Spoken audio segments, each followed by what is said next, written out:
So conveniently the ASUS fan expansion card arrived a day after. There it is. I just had to make up a plate for it. So this IO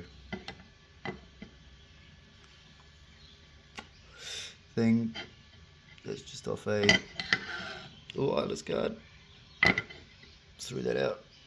Then I just cut this propeller plate and drilled some holes in it. So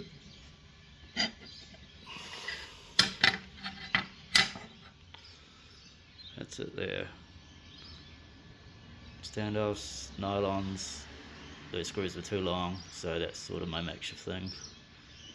And there. That's all it is.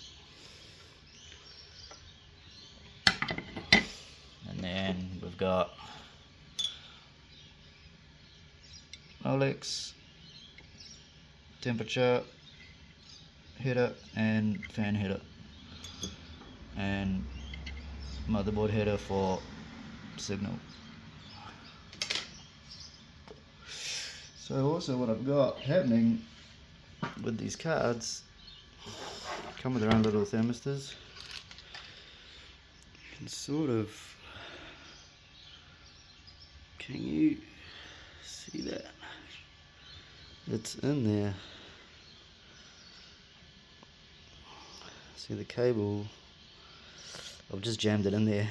This side of that heatsink, under there it is there, you can see it there. That's just squeezed in there. And here it is here. So that I just squeeze that in. And I'll just plug into the temperature header on the expansion card.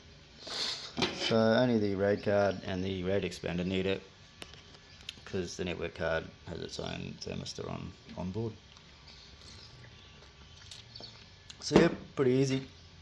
I'll just vertical mount this next to the, what was it? The expander card. That one.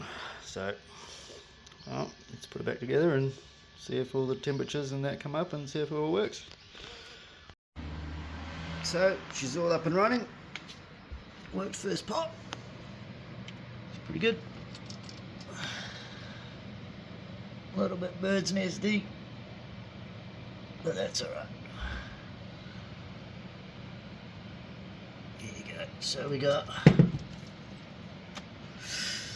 so that far left is the network card, middle one is the RAID card, LSI, and the third one, closest to us, right hand side, is the RAID expander. So you can see there, only the expander and the RAID card have the temperature sensors. Running off Molex, and there's the expander just behind it. So that's come up alright. So just checking the temperatures and RPMs and things. So in correlation to CPU at 40 and fans spinning at roughly 4K. Temperatures are 43 and 37. So that's been on all night and all day. And then the next one we will do, I'll just kill the fans and see what it gets up to. Alright, so this has been sitting for about half an hour. Killed the fans. There we go, those two. That's the network one, that doesn't matter, that's not on the temperature thing. So that's a pretty solid figure there. It's warm in the garage. You know, the CPU out there, that's on an AIO water cool thing. So yeah, she's pretty warm.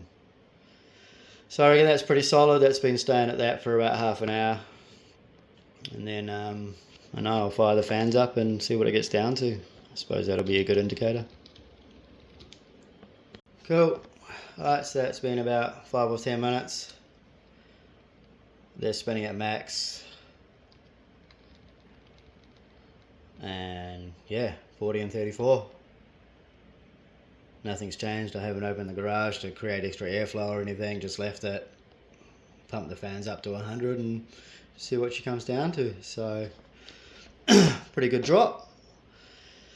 This is the only way that I can see the temperature in the BIOS, because Linux, for some reason, I think it's to do with ASUS, something about ASUS, whatever, they don't release something with their drivers or software, or no, you can't get it or something, you know, something with the expansion card, the fan expander, I don't know.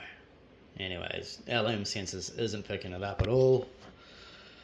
So this is the only way I can see this, but at least I can see the quad port NIC temperature and Debian, so that gives me a pretty good idea of what the others are going to be running at, because you know that's running pfSense and everything's going through that network card as a quad port, so that's going to be, you know, pretty much full on 24/7 and, you know, heating up.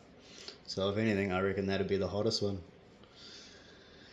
But anyways, yep, all good. I'll probably cut those back to about maybe 3.5 RPMs. So yeah, pretty happy.